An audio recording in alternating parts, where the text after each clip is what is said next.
Kitab 1 Raja-Raja. Sedang Yerobeam berdiri di atas mezbah itu sambil membakar korban, maka atas perintah Tuhan, datanglah seorang abdi Allah dari Yehuda ke Betel. Lalu atas perintah Tuhan, berserulah orang itu terhadap mezbah itu, katanya, "Hai mezbah! Hai mezbah! Beginilah firman Tuhan, bahwasanya seorang anak akan lahir pada keluarga Daud. Yosia namanya. Ia akan menyembelih di atasmu imam-imam bukit pengorbanan yang membakar korban di atasmu. Juga tulang-tulang manusia akan dibakar di atasmu." Pada waktu itu juga, ia memberitahukan suatu tanda ajaib.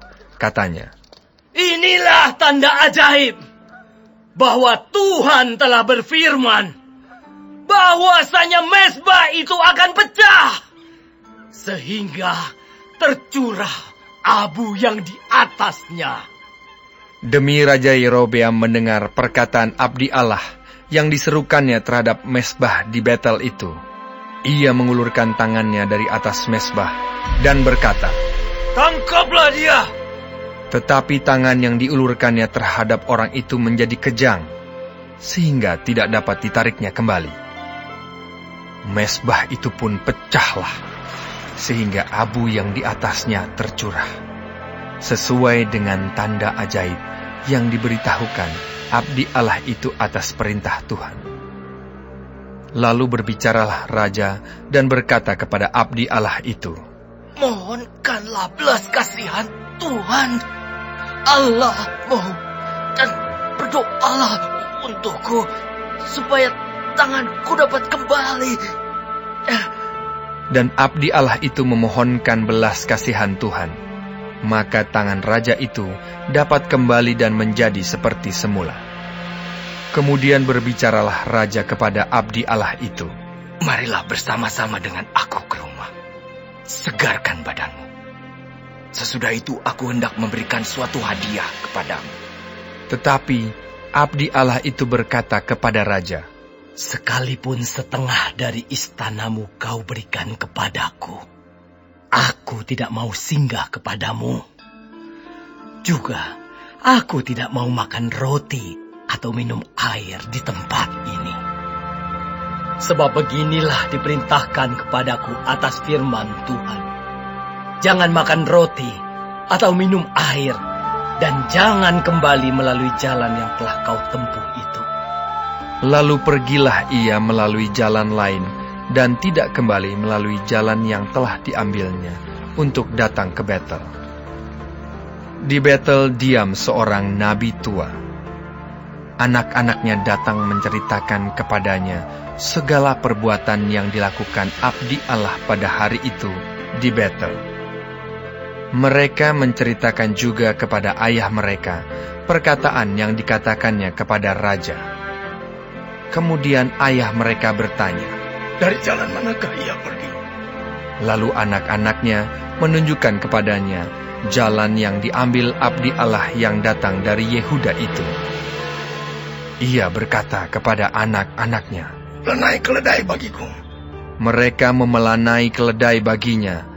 Lalu ia menunggangnya dan pergi mengikuti abdi Allah itu, dan mendapatinya duduk di bawah sebuah pohon besar. Ia bertanya kepadanya, "Engkaukah abdi Allah yang telah datang dari Yehuda?" Jawabnya, "Ya, akulah itu." Katanya kepadanya, "Marilah bersama-sama aku ke rumah untuk makan roti." Tetapi jawabnya, "Aku tidak dapat kembali bersama-sama engkau dan singgah kepadamu. Aku tidak dapat makan roti atau minum air bersama-sama engkau di tempat ini.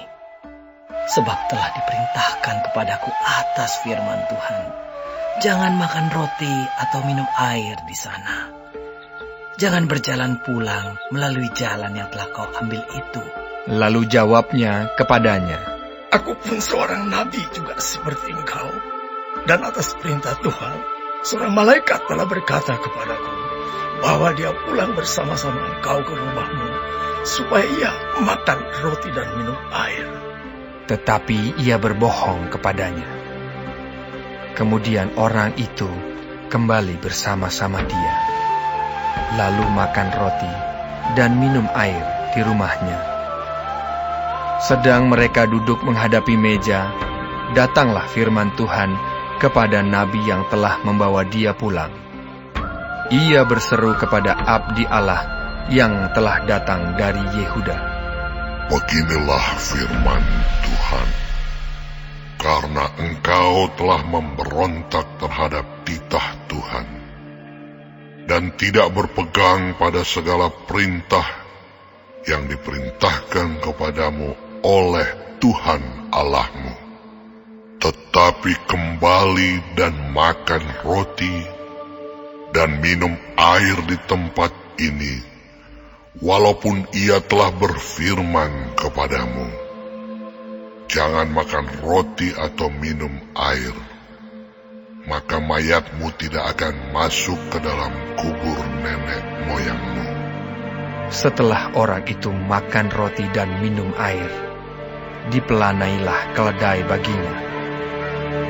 Orang itu pergi, tetapi di tengah jalan ia diserang seekor singa dan mati diterkam.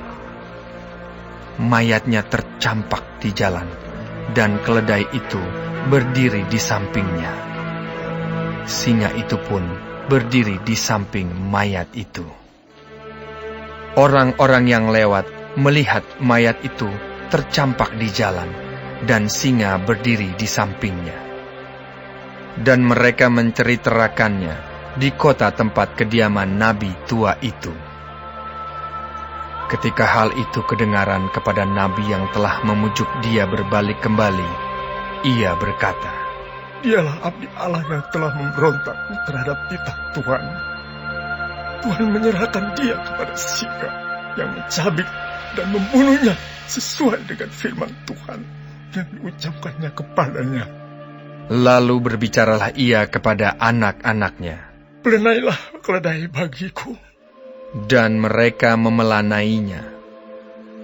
Kemudian ia pergi dan menemukan mayat orang itu tercampak di jalan, sedang keledai dan singa berdiri di sampingnya.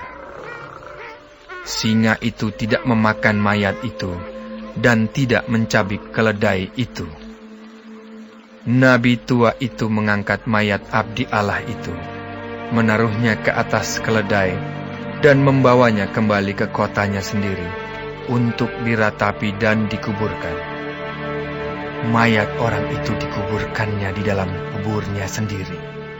Maka diratapilah dia. Wahai saudaraku,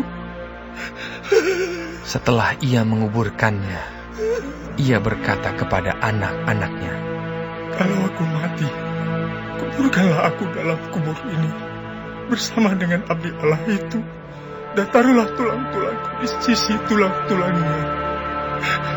Sebab perkataan yang atas perintah Tuhan telah diserukannya terhadap mezbah yang di Betel itu, dan terhadap segala kuil di bukit-bukit pengorbanan yang di kota-kota Samaria, akan betul-betul terjadi.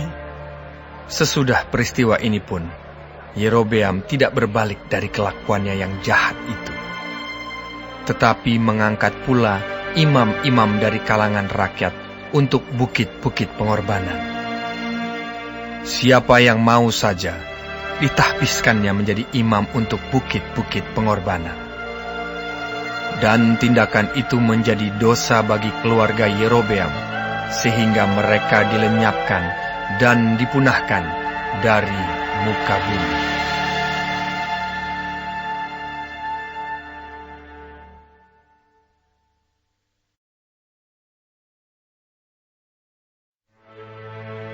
Pada waktu itu, Abia, anak Yerobeam, jatuh sakit.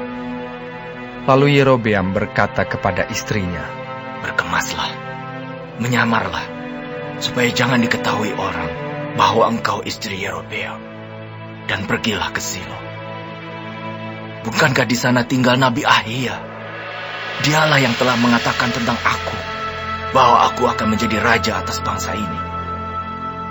Bawalah 10 roti, kue kismis, dan sebuli-buli air madu, dan pergilah kepadanya. Dia akan memberitahukan kepadamu apa yang akan terjadi dengan anak ini. Istri Yerobeam berbuat demikian. Ia berkemas, pergi ke Silo dan masuk ke rumah Ahia.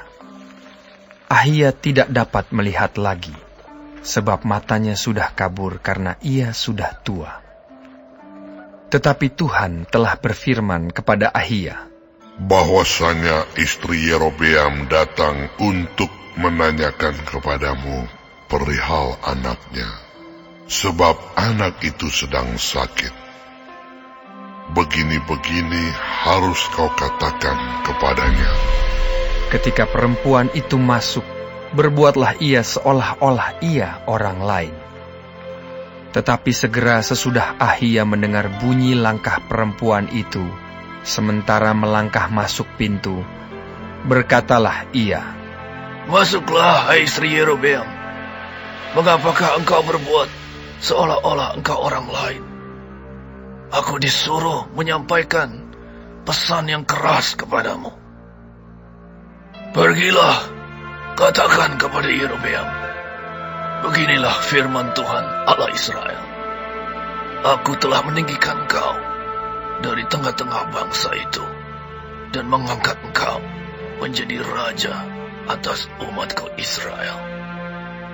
Aku telah mengoyakkan kerajaan dari keluarga Daud dan memberikannya kepadamu.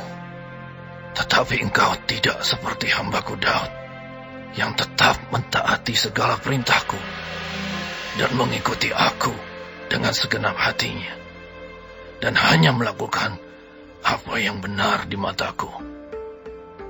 Sebab engkau telah melakukan perbuatan jahat lebih dari semua orang yang mendahului engkau, dan telah membuat bagimu Allah lain dan patung-patung tuangan, sehingga engkau menimbulkan sakit hatiku. Bahkan engkau telah membelakangi aku.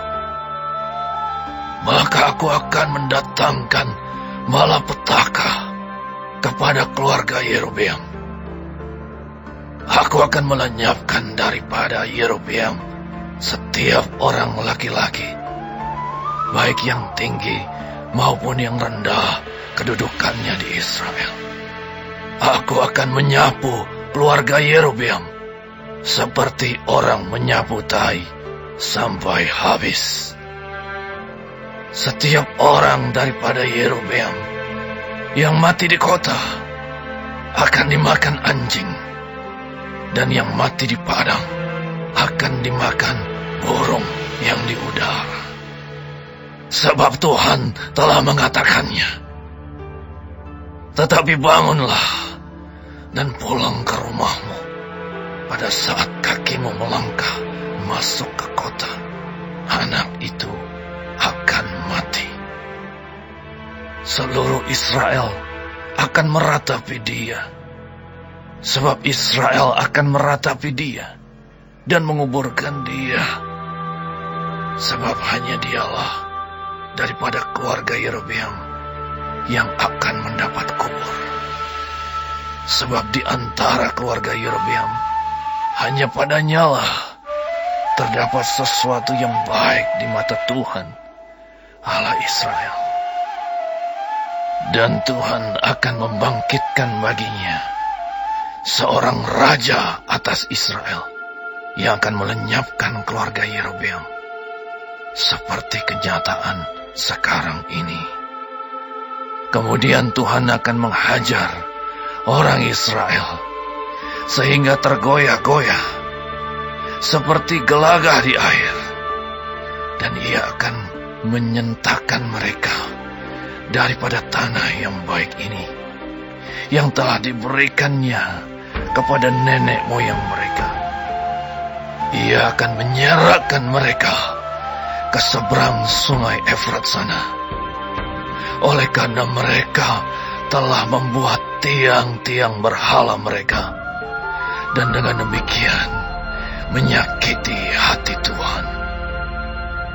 ia akan lepas tangan terhadap orang Israel oleh karena dosa-dosa yang telah dilakukan Yerobeam dan yang mengakibatkan orang Israel berdosa pula. Sesudah itu bangkitlah istri Yerobeam dan pergi. Lalu sampailah ia ke Tirza.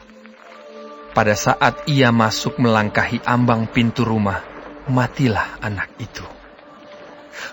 Mereka menguburkannya, dan seluruh Israel meratapi dia sesuai dengan firman Tuhan yang diucapkannya dengan perantaraan hambanya, Nabi Ahia. Selebihnya dari riwayat Yerobeam, bagaimana ia berperang dan bagaimana ia memerintah, sesungguhnya semuanya itu tertulis dalam kitab sejarah raja-raja Israel. Lamanya Yerobeam memerintah ada 22 tahun. Kemudian ia mendapat perhentian bersama-sama dengan nenek moyangnya. Maka anaknya menjadi raja menggantikan dia. Adapun Rehabeam, anak Salomo, ia memerintah di Yehuda. Rehabeam berumur 41 tahun pada waktu ia menjadi raja. Dan 17 tahun lamanya ia memerintah di Yerusalem, kota yang dipilih Tuhan dari antara segala suku Israel untuk membuat namanya tinggal di sana. Nama ibunya ialah Naamah, seorang perempuan Amon. Tetapi orang Yehuda melakukan apa yang jahat di mata Tuhan, dan mereka menimbulkan cemburunya dengan dosa yang diperbuat mereka, lebih daripada segala yang dilakukan nenek moyang mereka. Sebab mereka pun juga mendirikan tempat-tempat pengorbanan dan tugu-tugu berhala dan tiang-tiang berhala di atas setiap bukit yang tinggi dan di bawah setiap pohon yang rimbun. Bahkan ada pelacuran bakti di negeri itu.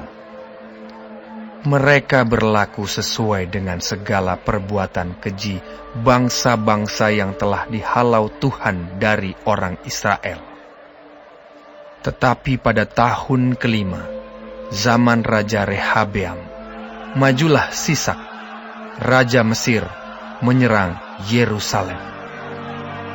Ia merampas barang-barang perbendaharaan rumah Tuhan dan barang-barang perbendaharaan rumah raja.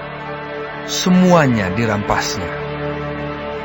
Ia merampas juga segala perisai emas yang dibuat Salomo. Sebagai gantinya, Raja Rehabeam membuat perisai-perisai tembaga yang dipercayakannya kepada pemimpin-pemimpin bentara yang menjaga pintu istana raja. Setiap kali raja masuk ke rumah Tuhan, bentara-bentara membawa masuk perisai-perisai itu, dan mereka pula yang mengembalikannya ke kamar jaga para bentara. Selebihnya dari riwayat Rehabeam dan segala yang dilakukannya, bukankah semuanya itu tertulis dalam kitab sejarah raja-raja Yehuda? Dan terus-menerus perang ada antara Rehabeam dan Yerobeam. Kemudian Rehabeam mendapat perhentian bersama-sama dengan nenek moyangnya, dan ia dikuburkan di samping nenek moyangnya di kota Daud. Nama ibunya ialah Naamah, seorang perempuan Amon. Maka Abiam, anaknya, menjadi raja, menggantikan dia.